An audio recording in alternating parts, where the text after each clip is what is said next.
When people ask how I found out my wife was cheating on me, I always say, my dog told me. But let's not get ahead of ourselves here. I was married to Susie for 4 years when I discovered she was cheating. I am the hotel manager of a nice family-owned hotel located on the Space Coast of Florida. I started working at this hotel when I was in high school.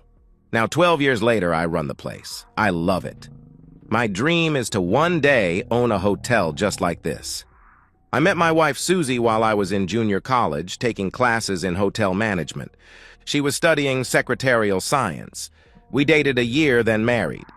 She got a job working for an engineering company that builds things that go to the International Space Station. We bought a house and decided to put off having kids for a few years.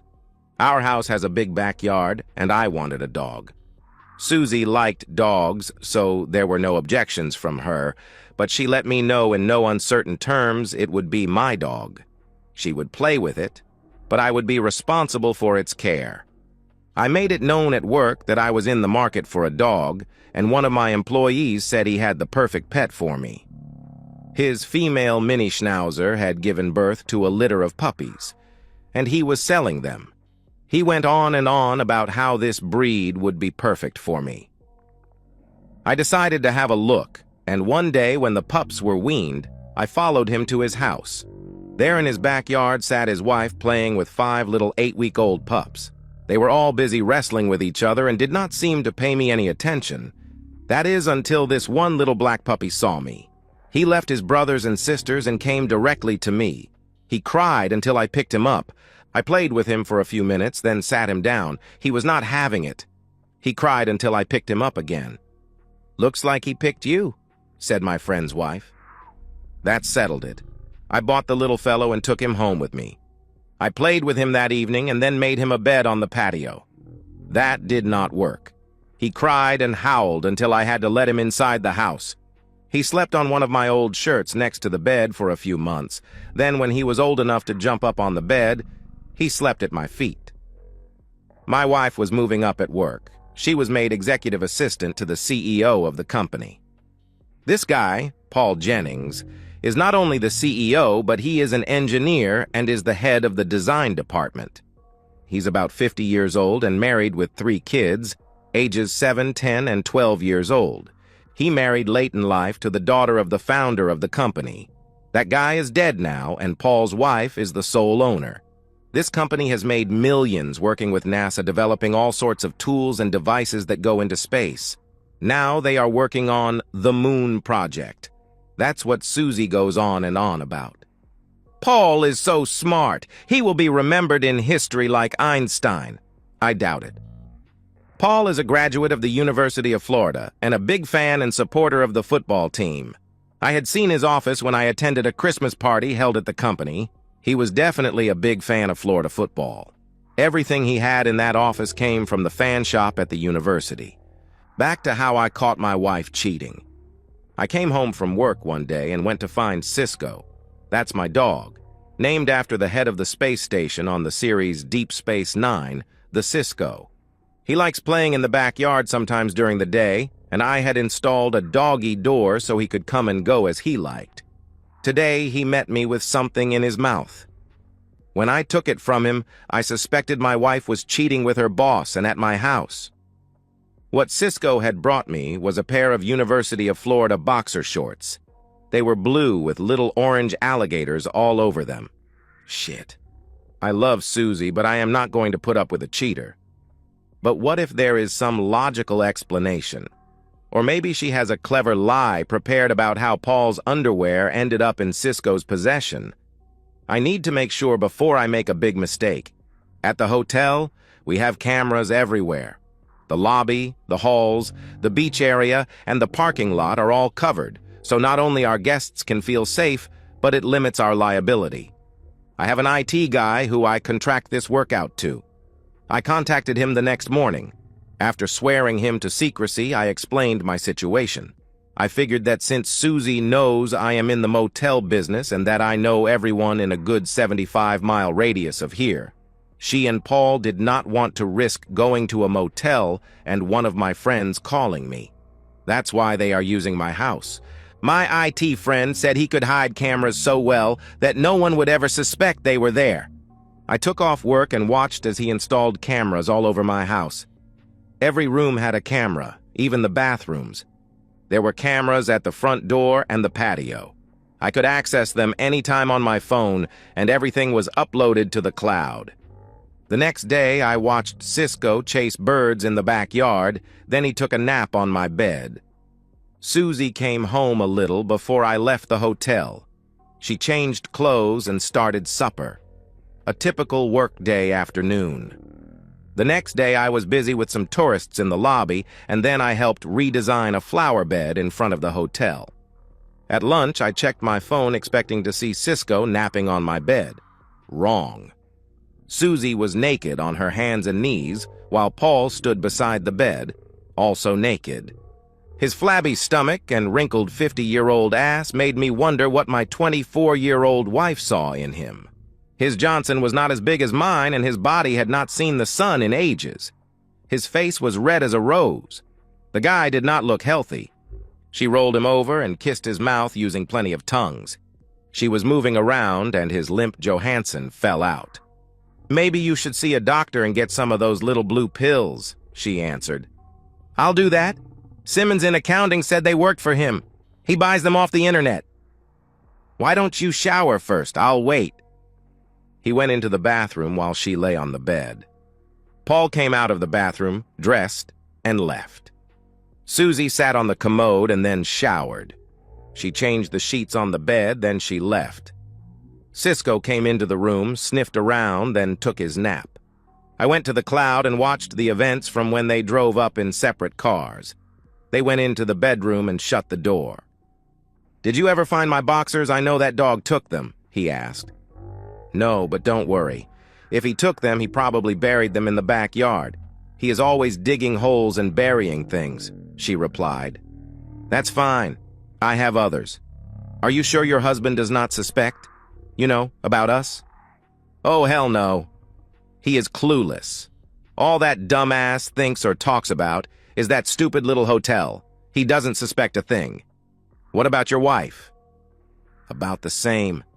That cold bitch talks about the kids and what they did that day from the time I get home until we go to bed. We never make love anymore, and rarely do I even get a goodnight kiss. That's what makes what we have so special. No one is the wiser, and no one gets hurt." They proceeded to get undressed, and she got on the bed. I watched again as I thought about what I was going to do. Susie is obliviously not in love with the guy. It is not his size, and he does not make her climax. So why is she doing this? I waited and watched for 2 more weeks while I got everything lined up for my great escape. This seems to be a Monday and Thursday thing with them. Why? I do not know and really don't care. It was the next week that I saw him go into the bathroom before they started. He swallowed a blue pill.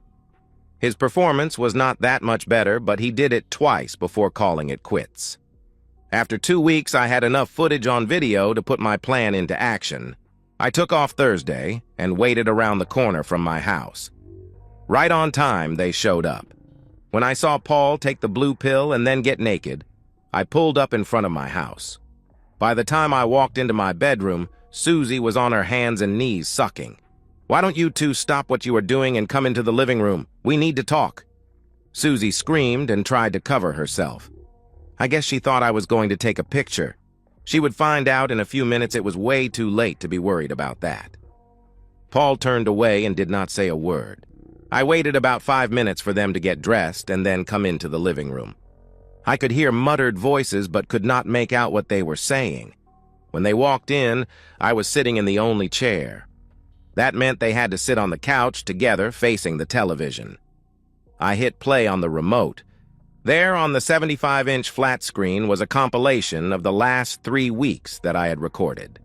I thought I had done a good job with the editing, and the quality was very good also. You could hear every grunt and scream. After about 2 minutes, Susie asked me to stop it. I pushed stop, then eject. I took the disc out and handed it to Paul. "This one I made for you. Susie, yours is on the dining room table.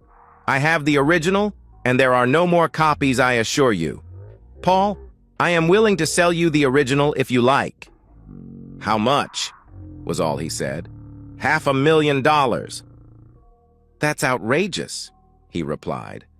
"I think it's cheap. If your wife got a copy of this, she would divorce you. Her alimony would be what?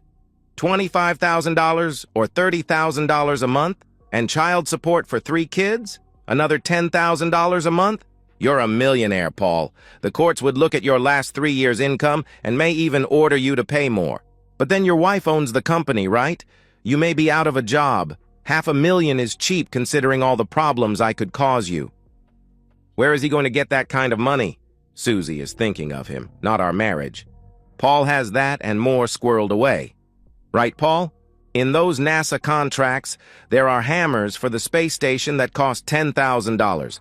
Those same hammers cost $10 at Home Depot." He never answered my question. "When do you want the money?" I guess he does not want to talk about the price of hammers either. "Within 2 days. Wire it to this account." I handed him wiring instructions. "Call it consulting fees on the moon project." I laughed. "Can I trust you to give me the original, and that there are no more copies?" "You'll have to trust me. But I assure you, after I get the money, neither you nor Susie will ever see me again." "Jimmy!" Susie screamed. "Let me explain. I'm going back to the office. I will tell everyone that you called in sick." He turned to me. "I am going to trust you to keep your word." "I will," I replied. We did not shake hands. As he turned to leave, I did notice that the little blue pill was still working. Jimmy let me explain. "Please?" "There is no love between Paul and me. Paul is a great man, a great inventor. History will remember him as such. I just want to be part of it somehow, like a royal mistress to a king. That's all. You better hope Paul wires the money. If not, the queen is going to find out about the royal mistress. When that happens, the mistress gets her head chopped off." I called Cisco, and we left for the motel. I already had my suitcases packed and a room reserved for us. We are a pet-friendly hotel. I waited until Paul wired the money, and then one evening I sent my IT friend to the house to retrieve the cameras. Susie acted surprised. Where did she and Paul, those great intellects, think I got the video? My friend who sold me Cisco agreed to board him for a week, and I left for a country in South America that most Americans are afraid to visit. There, on a bad road, I found the 30-room hotel to be just like it was advertised on the internet. The owner had died, and his elderly wife wanted to sell. She was asking what amounted to about $300,000 for it. I thought it to be underpriced, and I paid her the asking price. It was just what I had dreamed about. I flew back to the States, and in 2 weeks, Cisco and I had set up housekeeping in my hotel on the beach. I started advertising in Europe, and within a month I had reservations coming in. 2 months later, we welcomed our first guests. Cisco and I enjoyed living there. We took walks on the beach in the early morning, played in the hotel pool in the late afternoon, and learned to speak a little Spanish. One morning, Cisco was supervising me cleaning the pool when I received a call on my radio that I was needed at the front desk. It sounded urgent, so Cisco and I hurried to the lobby. There stood Susie with a suitcase and a carry-on bag. "I imagine you are surprised to see me." "I am. Leave your bags here and follow me, please." I led her into the now empty restaurant. Breakfast was over and our guests were all out on the beach. I motioned for my cook to bring us both a coffee, then looked at Susie. "So?" "No. Good to see you," or maybe "How have you been?" "Nothing at all." "Why are you here, Susie?" "Jimmy, you know I never stopped loving you. Even after I divorced you for abandoning me, that was Paul's idea. I still love you." "Speaking of old Paul, how are you guys? Still going to the moon?" I asked. "Paul's dead, Jimmy." "What happened? Did this wife catch you two together and shoot him? I promise I kept my word. If she found out, it was not from me." "Paul and I were at our house. He took too many blue pills and had a heart attack. The doctor said with his heart condition he should never have been taking those pills. Anyway, I had to call 911 and Long story short, his wife found out and fired me. Then she sold the company. I went to work as a secretary for an insurance company. I had to sell the house since my salary now is way below what I was making with Paul. This is my first vacation, and I thought I would use it to come see if, maybe you and I could try and get back together. What do you say? Let's give it a try. About that time, Greta opened the door to the restaurant. Let me explain what Susie is looking at. Greta is German. She stands about 5'8" tall and has blonde hair and blue eyes. She has on a see-through beach cover-up and the bottoms of a black thong bikini, but no top. Both she and her friend Ingrid, who could pass as her twin, have been guests here at the hotel for the past 5 months. She told me she hates the cold weather in Berlin. Greta is what some people call a Nepo baby. Trust fund baby. I call her my spoiled rich girlfriend. And yeah, Ingrid and her sleep with me. But before I go any further, I want you to know that I have no illusions about Greta and me. One day in the not-too-distant future, she will get tired of the sun, the beach, or maybe me. She and Ingrid will pack up and fly off. I will never see them again. That is what happened with the Swedish girl before them and the French divorcee before her. Understand? There you are. Ingrid and I have been looking all over for you. We are ready for that snorkeling trip to the reef you promised us. I looked back at Susie. I believe we are full this week, but check at the front desk and they will find you a room at another hotel in town. Jose will give you a ride. Have a good life. I stood and Greta moved into my arms and kissed my lips. Who is that alte Frau? Someone looking for a meal ticket. Meal ticket? I am not familiar with that term. Not important, I replied. Ingrid met us in the lobby with Cisco, and we walked to the beach. I carried Cisco through the breakers to the boat. He loves to ride. I never saw Susie again. And so, we've reached the end of today's story. Was it what you expected, or did it take a twist you didn't see coming? I'm curious to hear your thoughts. Share them in the comments below, and let's get a conversation going. If this story kept you hooked, make sure to hit that like button.